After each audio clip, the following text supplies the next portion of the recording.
पिछले क्लास में हम ख़त्म कर चुके थे क्वेश्चन नंबर 14 तक। ठीक है, आज हम डिस्कस करेंगे क्वेश्चन नंबर 15 से शुरू करेंगे और जितने क्वेश्चन बाकी है वो सब हम डिस्कस करेंगे। ठीक है, क्वेश्चन नंबर 15 देखते हैं। क्वेश्चन नंबर 15 बोल रहा है, find the area of a right angled triangle the radius of whose circumcircle measures 8 centimetre and the altitude drawn to the hypotenuse measures 6 centimetre. देखिए, इधर तीन बात को आपको ध्यान देना है।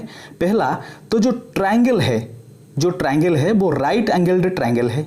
ठीक है, मान लीजिए ये कोई राइट एंगल ऐसे, मतलब मैं राइट एंगल थोड़ा अच्छी तरह से ड्रा कर रहा हूँ। इधर मैं राइट एंगल ट्रायंगल जैसे ड्रॉ किया हूँ, ठीक है ना। इधर सी को मैं राइट एंगल लिया हूँ। ठीक है, आपको एक तो राइट एंगल ध्यान देना है और क्या ध्यान देना है, सर्कम सर्कल का मतलब क्या होता है, एक होता है सर्कम सर्कल, एक होता है इन सर्कल। सर्कम सर्कल जो होता है वो ट्रायंगल का आउटसाइड में ड्रॉ किया जाता है। ट्रायंगल का आउटसाइड में देखिए, ये ट्रायंगल में ये जो आउटसाइड में जो सर्कल ड्रॉ किया गया इसको हम सर्कम सर्कल बोलेंगे।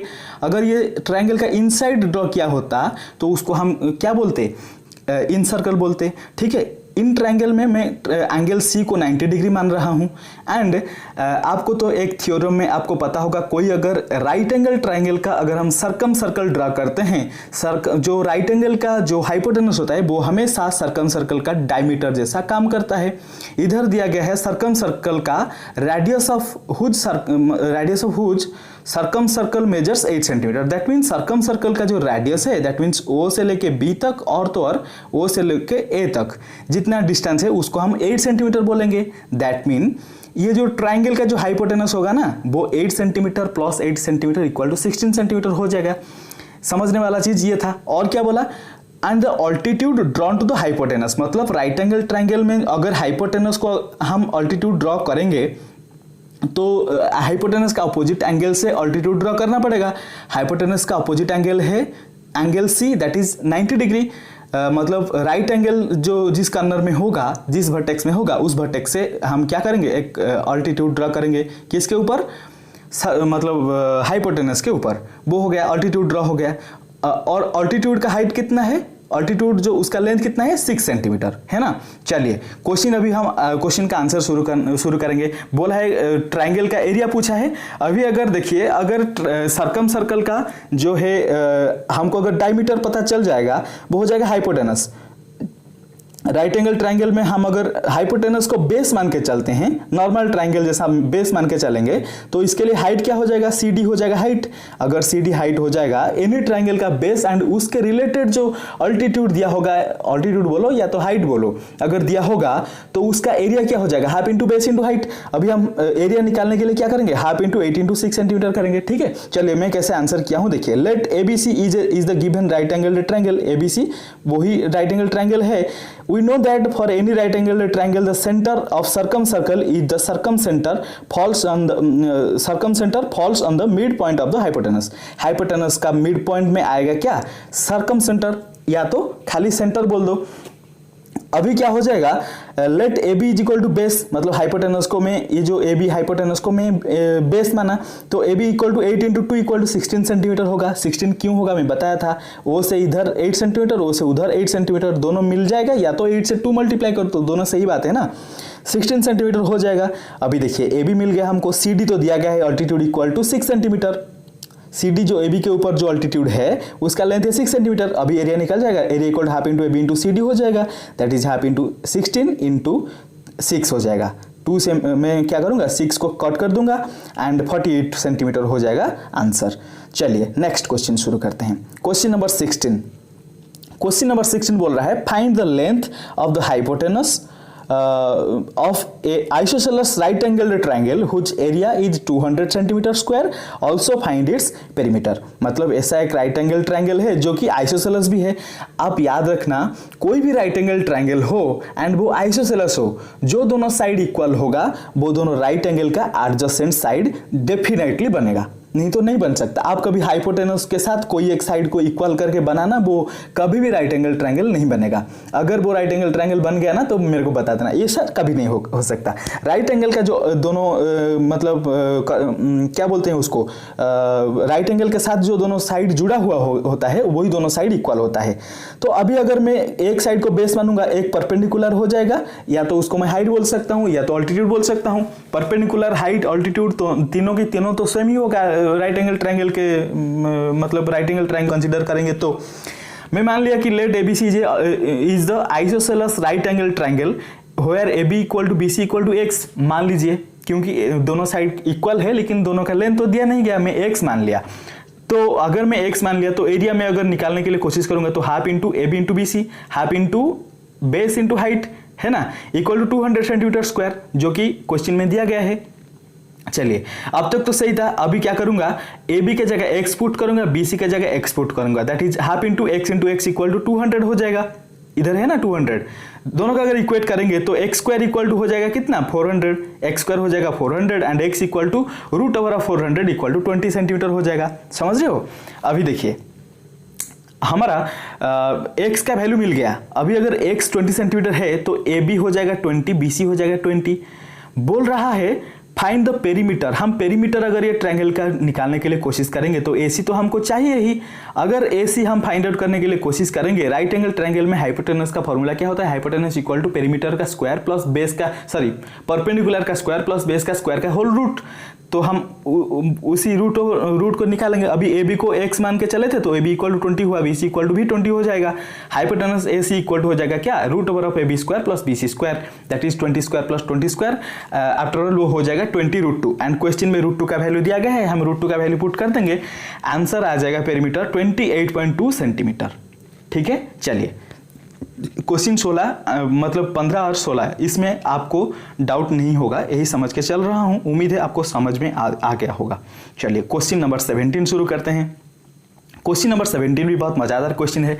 बोल रहा है the base of an isosceles triangle measures 80 centimetre, मतलब BC दे दिया 80 सेंटीमीटर में BC को स्मॉल b मान के चला। क्यों मान के चल रहा हूं, क्योंकि हमको फार्मूला पहले से याद है ना, हाइट निकालने के लिए, एरिया निकालने के लिए आइसोसेलेस ट्रायंगल का जो फार्मूला होता है, समझ रहे हो? उसके लिए मैं BC को B मान के चला, स्मॉल b, एंड जो AB एंड AC को इक्वल मान के चला। AB एंड AC दोनों इक्वल है। Let ABC is an isosceles triangle where AB equal to AC equal to A, मतलब AB एंड AC को मैं A मान के चला एंड BC को मैं स्मॉल b मान के चला। AD इक्वल टू हाइट और ऑल्टीट्यूड में कुछ भी बोल सकता हूं, क्योंकि AD जो है ऑल्टीट्यूड होगा, मतलब ऑल्टीट्यूड जो है वही तो मतलब हाइट है ना। चलिए area equal to half into base into height हो जाएगा। हाफ इंटू बेस क्या है BC, हाइट क्या है AD, half into BC into AD equal to 360 centimetre square हो जाएगा, क्योंकि एरिया हमको दिया गया है 360 सेंटीमीटर स्क्वायर, है ना। चलिए आगे प्रोसीड करते हैं। आगे हम क्या करेंगे, अभी हमको BC इक्वल टू 80 सेंटीमीटर दिया गया था, तो BC का वैल्यू में पुट कर दिया 80 इंटू AD, और उससे पहले हाफ मल्टीप्लाई किया हुआ है, इज इक्वल टू 360 सेंटीमीटर हो गया। अभी हम AD निकाल सकते हैं, क्योंकि ये पूरा इक्वेशन में AD अननोन है, तो AD को हम अगर निकालने के लिए कोशिश करेंगे तो AD इक्वल टू 9 सेंटीमीटर होगा। देखिए BC 80 सेंटीमीटर लेकिन AD सिर्फ 9 सेंटीमीटर। इधर देख लीजिए थोड़ा, BC देखिए 80 सेंटीमीटर लेकिन AD सिर्फ 9 सेंटीमीटर, लेकिन ये सही है, गलत नहीं है। देख के मतलब इतना डिफरेंस देख के घबरा मत जाना, लेकिन ये सही है। ठीक है, अभी जो अल्टीट्यूड इक्वल टू 9 सेंटीमीटर तो हमको मिल गया। मैं B और A क्यों माना था, अभी मैं हाइट का फॉर्मूला यूज करूंगा। We know that height of a isosceles triangle formula क्या होता है, root over of 4A square minus B square, जहां A स्क्वायर जो होता है ना, वो A जो है होता है वो इक्वल साइड का मेजर होता है, एंड जो B होता है वो डिफरेंट, जो अलग दूसरे वाला साइड जो होता है उसका मेजर होता है। चलिए अभी क्या करेंगे, root over of 4A square minus B square divided 2 is equal to 9 centimetre हो जाएगा। ये इक्वेशन को हम सॉल्व करने लग जाएंगे। इधर कुछ किया गया है, देखिए मैं अगर root over of 4A square minus B square निकालने के लिए कोशिश करूंगा तो कितना होगा, 18 सेंटीमीटर का स्क्वायर, मतलब 18 इक्वल टू 18 सेंटीमीटर होगा। इधर में रूट हटा दिया तो कितना हो जाएगा, 4A square minus B square, that is equal to 18 का स्क्वायर हो जाएगा, दैट इज 324 होगा। 18 का स्क्वायर याद है ना, मैं स्क्वायर बताया था आपको, 1 से लेकर 100 तक मैं स्क्वायर बताया था कैसे याद करना है। देखिए जरूरी कैसे होता है, मतलब जरूरत होता है ना क्लास में। चलिए अभी फिर फोर ए स्क्वायर हम रखे, फिर बी जो लिए थे, बी सी को बी लिए थे, इधर देख लीजिए थोड़ा, B C equal to B and B C equal to 80 centimetre है ना, B C equal to 80 centimetre क्योंकि बेस लिखा गया है, isosceles base of an isosceles triangle measures 80 centimetre, that means small b को भी मैं 80 मान सकता हूँ। अभी मैं स्मॉल बी का वैल्यू पुट किया, 4a² माइनस 80 का स्क्वायर इक्वल टू 324 हो गया। अभी सिर्फ ए एक अननोन है तो 4a² को इक्वेट करूंगा, 4a² इक्वल हो जाएगा 6724। देखो कैसे हो रहा है, मतलब इधर 80 का स्क्वायर जो होगा, 80 का स्क्वायर इक्वल टू 6400 या तो 6400 एंड इधर मतलब लेफ्ट साइड में वो माइनस होगा, राइट साइड को जाएगा तो वो प्लस हो जाएगा, 6400 प्लस 324 इक्वल टू 6724 हो जाएगा। 4a² इक्वल टू उतना था, a² इक्वल टू 4 डिवाइड हो जाएगा इक्वल टू 1681 हो जाएगा। अभी अगर मैं a को निकालने के लिए कोशिश करूंगा, a² इक्वल टू इतना था, a इक्वल टू कितना हो जाएगा, उसका रूट हो जाएगा इक्वल टू 41 सेंटीमीटर हो जाएगा। हमेशा पॉजिटिव वैल्यू पकड़ेंगे क्योंकि मेजरमेंट ऑफ लेंथ कभी नेगेटिव नहीं होता। Now perimeter equal to 2a plus B, isosceles triangle का पेरीमीटर फॉर्मूला याद है ना, 2a plus B is equal to 2 into 41 plus 80, क्योंकि a का वैल्यू 41 है, a के जगह 41 पुट करेंगे, b के जगह 80 पुट करेंगे, टोटल 162 सेंटीमीटर हो जाएगा हमारा आंसर, है ना। क्वेश्चन नंबर ये भी खत्म हो गया। चलिए नेक्स्ट क्वेश्चन देखते हैं, क्वेश्चन नंबर 18। तीनों क्वेश्चन खत्म हुआ और 18, 19, 20 ये यही तीनों क्वेश्चन बचा है। बहुत इजी है, ये चैप्टर खत्म हो जाएगा, फिर मतलब ये एक्सरसाइज खत्म होने के बाद नेक्स्ट एक्सरसाइज करेंगे। आज तो नहीं हो पाएगा, फिर कल करूंगा, ठीक है। क्वेश्चन नंबर 8 बोल रहा है, each of the equal side of an isosceles triangle measures 2 centimetre more than height and base of the triangle, height and base of the triangle measures 12 centimetre, find the area of the triangle. बोल रहा है ये जो height है ना AD से, ये जो दोनों इक्वल साइड होता है ना AB एंड AC, वो दोनों 2 सेंटीमीटर ज्यादा है। मैं AD को x मान के चला तो AB एंड AC जो है वो दो बढ़ जाएंगे, दैट मीन्स x+2 हो जाएगा। BC का मेजरमेंट कितना होगा, BC इक्वल टू बेस हम मान के चलेंगे, अगर बेस दिया गया है, बेस का वैल्यू 12 सेंटीमीटर दिया गया है ना। मान लीजिए ABC एक आइसोसेलेस ट्रायंगल है जहां AB equal to AC equal to x+2 होगा। आज AD equal to height equal to x, अगर AD x होगा तो AB equal to AC equal to x+2 होगा, क्योंकि AD से AB एंड AC दोनों दो बड़ा है, 2 सेंटीमीटर ज्यादा है ना। And base BC equal to 12 centimetre जैसे कि दिया गया है इधर, है ना। अभी एरिया का फॉर्मूला मैं अगर पुट करूंगा तो एरिया का फॉर्मूला क्या हो जाएगा, half into BC into AD, base into height या तो अल्टीट्यूड। दैट मीन AD का वैल्यू तो मैं x लिया हूं, x पुट किया, BC का वैल्यू 12 है, 12 पुट किया, हाफ तो ऐसे ही रहेगा। तो इक्वेशन 1 क्या हो जाएगा, हाफ इंटू 12 इंटू x। दूसरे स्लाइड में मैं इक्वेशन 2 दिया हूं, लेकिन इक्वेशन 2 अच्छी तरह से दिख नहीं रहा है, आप थोड़ा एडजस्ट कर लीजिएगा। देखिए इधर Also we know that altitude और height of any isosceles triangle, isosceles triangle का height का फॉर्मूला हमको पता है। हम इधर कुछ a b तो मान के, मतलब a b तो मान के चल सकते हैं ना, इसको a मान के चलेंगे, ये दोनों इक्वल साइड को a मानेंगे एंड बेस को b स्मॉल b मान के चलेंगे। तो हाइट का फॉर्मूला क्या हो जाएगा, 4a² माइनस b²। लेकिन a के जगह हम एक्चुअल वैल्यू कितना लिए हैं, इधर x+2 लिए हैं, तो x+2 का होल स्क्वायर 4 इंटू x+2 का होल स्क्वायर हो जाएगा, माइनस b का वैल्यू 12 है तो 12 का स्क्वायर हो जाएगा डिवाइडेड बाई 2। लेकिन हाइट का वैल्यू इधर कुछ x का फॉर्म में निकला एंड पिछले इक्वेशन में हाइट इक्वल टू x निकला था। या तो आप क्या करना, एरिया का इधर एरिया निकला कितना, इक्वेशन 1 में लिखा गया है half into 12 into x, and इधर अगर मैं हाइट को पुट कर दूंगा ये वाला, तो एरिया क्या हो जाएगा, this much half into 12 into this much. दोनों एरिया तो इक्वल होगा ना, इसको मैं इक्वेशन 2 लिखा हूं, इधर इक्वेशन 2 कट गया है थोड़ा, आप थोड़ा एडजस्ट कर लेना, ठीक है। ये इक्वेशन को एंड पिछले ये इक्वेशन 1 को, मतलब ये जो नीचे इक्वेशन 1 लिखा गया है, ये दोनों को अगर हम कंपेयर करेंगे, दोनों इक्वेशन को इक्वेट करेंगे, इक्वेट करने से क्या होगा, half into 12 into X equal to half into 12 into this much. तो हाफ इंटू 12 दोनों साइड से कैंसिल हो जाएगा, that mean x equal to this much हो जाएगा। अभी हम कंपेयर करने लग जाएंगे, ऊपर रूट था तो ऊपर को कुछ छेड़खानी नहीं किए, नीचे 2 था, 2 को इधर लाके मल्टीप्लाई कर दिए, है ना। अभी 2x का होल स्क्वायर निकालूंगा तो इधर रूट हट जाएगा, 2x का whole square it is 4x square equal to 4 into X square plus 4 plus 2 into X होगा, a प्लस बी का होल स्क्वायर फॉर्मूला पुट किया, है ना। माइनस 144 को रखा, इक्वेशन को सॉल्व करने लग गया, तो इक्वेशन सॉल्व करने से x 16x इक्वल टू 128 हुआ, x का वैल्यू 8 सेंटीमीटर मिला। नाउ एरिया अगर मैं निकालने के लिए कोशिश करूंगा, पहले से तो इक्वेशन 1 में मैं एरिया लिखा था ना, देखिए इधर एरिया इक्वल टू, मतलब इक्वेशन 1 में देखिए इधर, देखिए इक्वेशन 1 में कैसे दिया हूं, इधर इक्वेशन 1 लिखा था ना, हाफ इंटू 12 इंटू एक्स, तो उसको अगर हम पकड़ के चलेंगे तो क्या मिल जाएगा हमको, एरिया मिल जाएगा। एरिया की जगह हम एक्स पुट कर देंगे, मतलब एक्स का वैल्यू हमारा 8 सेंटीमीटर मिला, तो एक्स का वैल्यू हम अगर पुट कर देंगे हाफ इंटू 12 इंटू एक्स के जगह 8, तो मिल जाएगा 48 सेंटीमीटर स्क्वायर, निकल गया हमारा एरिया। ठीक है, क्वेश्चन नंबर 18 भी खत्म। बहुत मजेदार क्वेश्चन है। चलिए क्वेश्चन नंबर 19 शुरू करते हैं। क्वेश्चन नंबर 19 बोल रहा है find the area and perimeter of an isosceles right triangle. मैं राइट लिखना भूल गया था, इसीलिए मेरे को ऊपर लिखना पड़ा। Each of whose equal side measures 10 centimetre में पिछले वीडियो मतलब पिछले क्वेश्चन में बता चुका हूं, कोई भी राइट एंगल ट्राइंगल हो एंड वो आइसोसेलेस हो, उसका जो दोनों इक्वल साइड होंगे ना, जो दोनों साइड इक्वल होंगे वो दोनों की दोनों साइड एडजेसेंट होंगे किसको, 90 डिग्री को। दैट मीन्स 90 डिग्री के साथ, मतलब ये जो बी एंगल के साथ दोनों जुड़े हुए होके रहेंगे। हाइपोटेनस कभी किसी साइड के साथ इक्वल नहीं हो सकता, मतलब in case of right angle triangle ये कभी भी पॉसिबल नहीं है। आप खुद ट्राई करके थोड़ा देखना। इधर रूट का वैल्यू दिया गया है 1.41 दिया गया है। हम क्या करेंगे, let ABC is the given isosceles right angle triangle where AB equal to BC, AB and BC को इक्वल माने, एंड वो कितना दिया गया है, इक्वल टू 10 सेंटीमीटर दिया गया है, and B equal to 90 degree. B का वैल्यू अगर हमको 90 डिग्री पता है तो AB परपेंडिकुलर हो जाएगा, या तो अल्टीट्यूड हो जाएगा, BC क्या हो जाएगा, बेस हो जाएगा, या तो इसको बेस मानो, ये परपेंडिकुलर या अल्टीट्यूड हो जाएगा, कोई दिक्कत नहीं।